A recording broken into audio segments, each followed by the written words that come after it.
I am going to be telling you the story of the Silent Twins by the names of June and Jennifer Gibbons. When the girls were toddlers, they barely ever talked, but the pediatrician said that it was common for twins to be behind in communication skills compared to other children. By the time they were in elementary school, they would only say one-word sentences every couple days. Jennifer would write at the level she was supposed to, but June would not. They started to be bullied in school for not talking, which led them to become so quiet they stopped talking to their family. The mother would listen in on them, and she could hear them constantly talking to each other behind closed doors. So they could talk, but the parents said it sounded like a foreign language. They then started walking in a single line with each other. They looked exactly matched up. The feet hitting the ground at the same time, the arms swinging at the same time. They would stand up and sit down at the same time. Each bite of food and each drink would be taken at the same time. They were perfectly mirroring each other in every single movement. Stay tuned for part 2. This is part 2 of the story, The Silent Twins, by the names of June and Jennifer Gibbons. Every movement they made was slow in order to perfectly mirror each other. They would not even leave each other's side to use the bathroom. An actual doctor finally gets involved in the situation when he visits the school to administer tuberculosis shots to all the students. When he gave the shots to the twins, neither of them even showed any reaction to the shot, like they were in a trance. Many doctors and teachers thought that June was being controlled by Jennifer through mind control. One doctor even noted that it looked like June wanted to say something, but Jennifer would glare at her and June would go back to mirroring Jennifer. When they turned 14, they were transferred to a special ed program, but they were still silent. They would not talk. Eventually, therapists made the decision to separate the twins, but the twins hated this idea so much and decided to finally break their silence in order to not be separated. Stay tuned for part 3. This is part 3 of The Silent Twins by the names of June and Jennifer Gibbons. The girls finally broke their silence after their therapist got a call from a payphone that said, quote, "Good evening, Mr. Thomas, this is the twins. We are really sorry about what happened today. If you don't separate us, we'll start talking next week." End quote. So, they could talk. But when the twins got back to school, they acted like the phone call didn't happen. So they decided to send one of the twins away.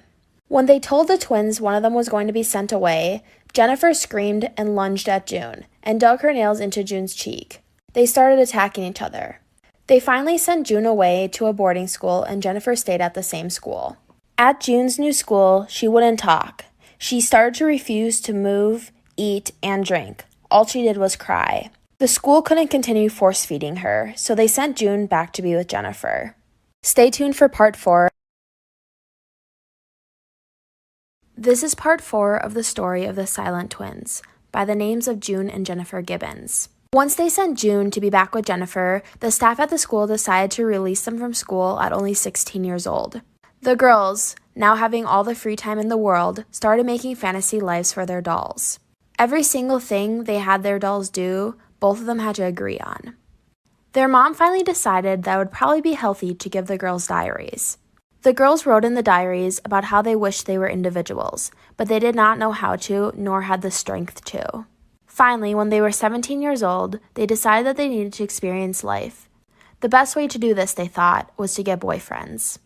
But every time they would encounter boys, they couldn't get up the courage to break their silence. They finally got up the courage to go after the Armstrong boys, who one of them they thought was already in love with them. The boys would drink with the girls, they would smoke with the girls, they would do teenage things. Stay tuned for part 5. This is part 5 of the story of the Silent Twins by the names of June and Jennifer Gibbons. While hanging out with the Armstrong boys, due to the excessive drinking and substance use, the girls would be more comfortable with talking. Jennifer proceeded to lose her virginity to one of the boys, making her now different from her sister June, in the first time in their entire lives. Due to this proceeded to make both of them very angry because they both now did not understand why their entire lives they were trying to be one together and not two separate people. Due to the anger, Jennifer attacked June in their bedroom and tried to strangle her.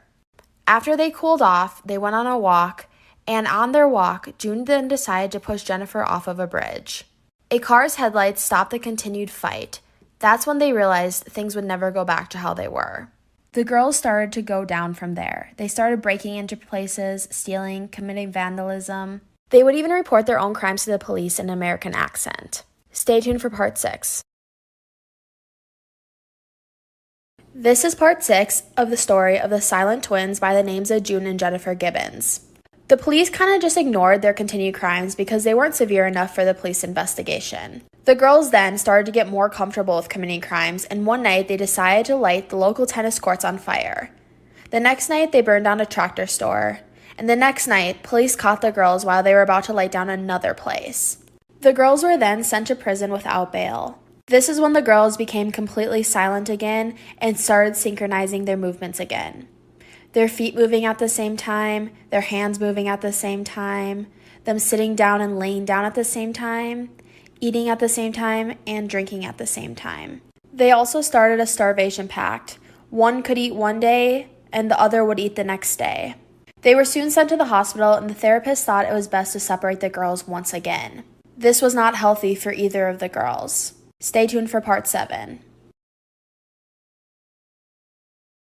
This is part 7 of the story of the silent twins by the names of June and Jennifer Gibbons. Due to the girls starting a starvation pact in prison, they decided it was best to send them to the hospital and separate them. The hospital was taking note of their synchronized movements. If one was eating, so was the other. If one was sleeping, so was the other. If one was reading, so was the other. 7 months later, they were on trial for their arson. They were then convicted of 16 felonies. After their trial, the prison sent them to a psychiatrist where they were then diagnosed with psychopathic personality disorder. The psychiatrist thought it would be best for them to be sent to a psych ward for the criminally insane instead of the prison for the rest of their lives. When the girls were together at the psych ward, they would try to kill each other, but when they were apart, they were so lonely that they wanted to die. June even tried to commit suicide. To that day, still nobody knew why they were silent and why they would copy each other's movements until this girl, Mary Wallace, got involved. Stay tuned for part 8, which is the last part. This is part 8 of the story of the silent twins by the names of June and Jennifer Gibbons. To that day, nobody knew why the twins were silent until a girl named Mary Wallace got involved. She was given access to the girls' diaries, and after reading the diaries, she knew that June and Jennifer did not belong in the psych ward for the criminally insane. Wallace believes that the girls only committed the crimes because it was a cry for help. And the silence the twins possessed was from extreme identity blending. Wallace could also tell that Jennifer was the leader of the two. After being in the psych ward for the criminally insane for 12 years, they finally got a hearing for their release. The twins told Wallace that if they were able to get released, that one of them would die. It was a death pact. The twins were released from the psych ward in 1993. On the way home, Jennifer laid her head on June to sleep. When the bus got to their stop, Jennifer would not wake up. She was pronounced dead the next morning at the hospital. The death pact was fulfilled just like they said. June now lives a normal life going by the name of Allison.